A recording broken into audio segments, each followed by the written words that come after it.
मैं आपसे दो बातें परमेश्वर की ओर से कहना चाहती हूँ। एक तरह से ये प्रोफेटिक वर्ड है, मतलब कि भविष्यवाणी के शब्द हैं आप लोगों के लिए। नंबर एक, वो हर पल हर परिस्थिति में आपके साथ रहेगा। और दूसरी खास बात है, इस साल आपकी हर लड़ाई को वो खुद लड़ेगा। Hallelujah, hallelujah. और अगर प्रभु लड़ाई को लड़ेगा तो हारने का चांस अगर यहोवा परमेश्वर हमारी ओर हो जाए और वो हमारी लड़ाई को लड़ने लगे तो हम नहीं हारेंगे। साथ वाले से कह दो, हम नहीं हारेंगे। सब नहीं हारेंगे। अपने साथ वाले की तरफ देखकर कहो, मेरी जीत निश्चित है। हालेलुया।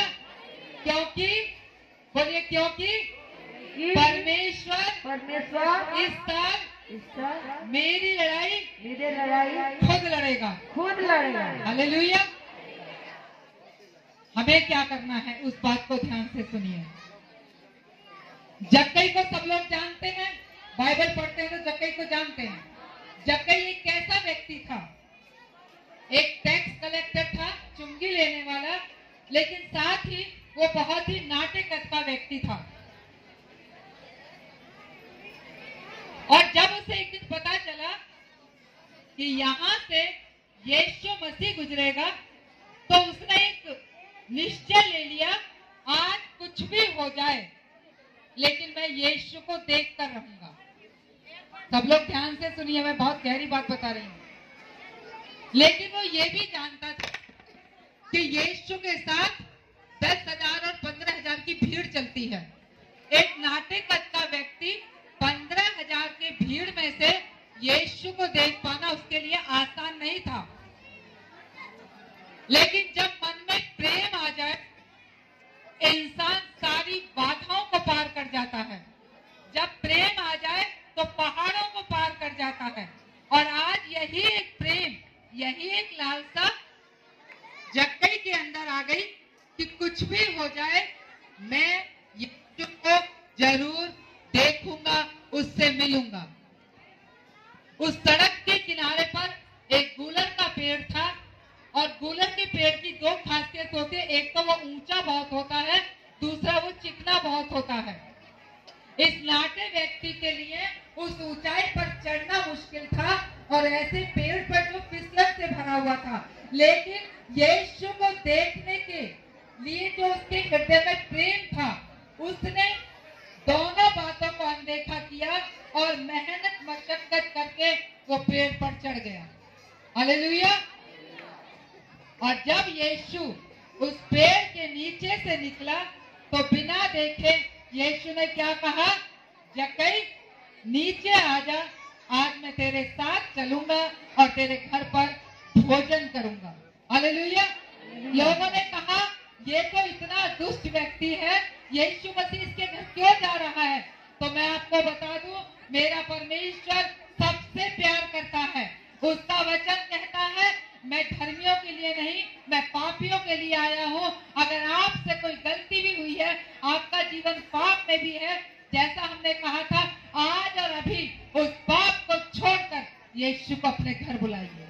हालेलुया। अगर आपका जीवन जक्कई की तरह भी है, आप नाटे हैं, आप टैक्स चुंगी लेते हैं, लेकिन जब यीशु आएगा तो आपका जीवन बदल जाएगा, जैसे जक्कई का बदल गया। उसी वक्त उसने क्या कहा?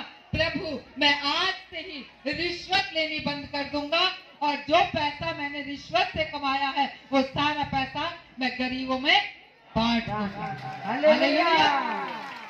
ये है एक बदलाव यीशु के आने की वजह से। अब मैं एक और बात कहना चाहती हूँ। बीमार स्त्री को देखते हैं जो 12 साल से लहू बह रहा था, निर्बल हो गई थी, गरीब हो गई थी, थक गई थी, हार गई थी, सारी उम्मीद खत्म हो गई। लेकिन एक दिन इसने भी सुना, यीशु आज मेरे घर की सड़क से निकलने वाला है। ये उठ नहीं सकती थी, लेकिन चंगाई को चाहिए थी उसे।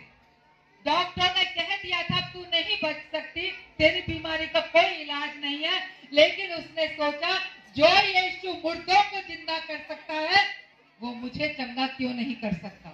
हालेलुया। जिस दिन ये बात मन में आ जाएगी, मुझे मेरी चंगाई चाहिए, हालेलुया, मुझे मेरा छुटकारा चाहिए, मुझे मेरी नौकरी, मेरा रोजगार, मेरी अमीरी, मेरी सफलता मुझे चाहिए। याकूब ने तब तक परमेश्वर के दूत की टांग को नहीं छोड़ा जब तक उस परमेश्वर के दूत ने याकूब को आशीष नहीं दे दी। आज मैं सिखा के जाती हूँ, जब तक प्रार्थना का उत्तर ना मिल जाए ना करना बंद मत करना, करते रहना, पुकारते रहना, और एक दिन आपकी प्रार्थना का उत्तर आ जाएगा। हालेलुया। और ये स्त्री इसी उम्मीद के साथ में गिरती पड़ती वहां पहुंच गई जहां से यीशु निकल रहा था।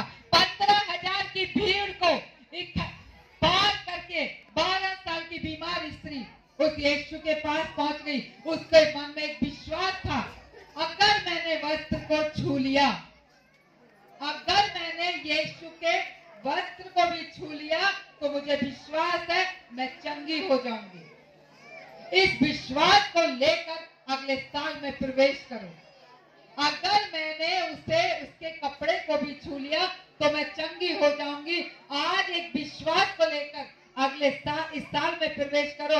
अगर मैंने उसे विश्वास से उसके वस्त्र को भी छू लिया तो मेरा जीवन बदल जाएगा। हालेलुया। मैं फिर कहती हूँ, यीशु धर्म नहीं जीवन बदलने आया है। हालेलुया।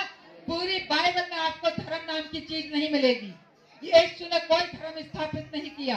यीशु आया मेरे और आपके जीवन को बदलने के लिए। जो अधिकार आदम ने अदन की वाटिका में खो दिया था, क्या अधिकार? अनंत जीवन का अधिकार।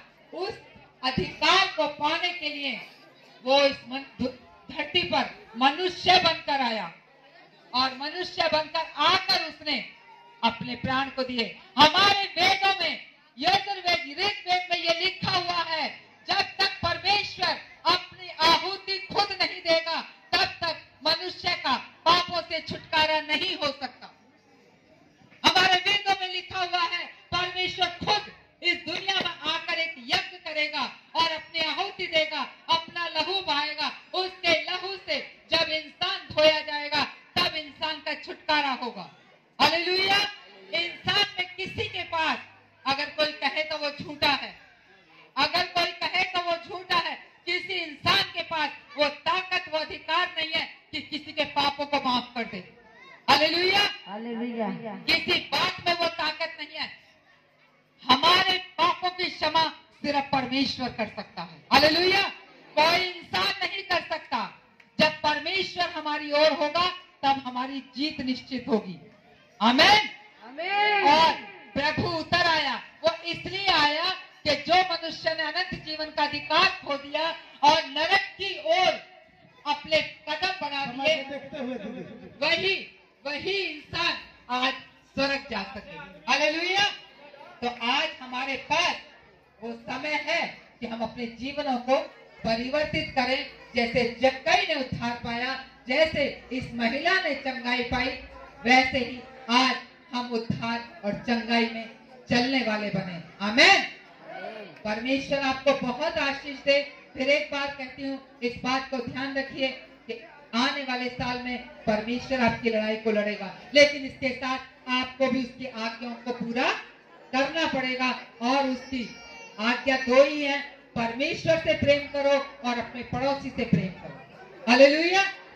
और जैसा कि अभी इन भाई ने भी बताया था कि ये इन सब खर्चों में, इन सब कामों में पैसा खर्च होता है, और लगातार मैं आपको बहुत ही आशीष देती हूँ।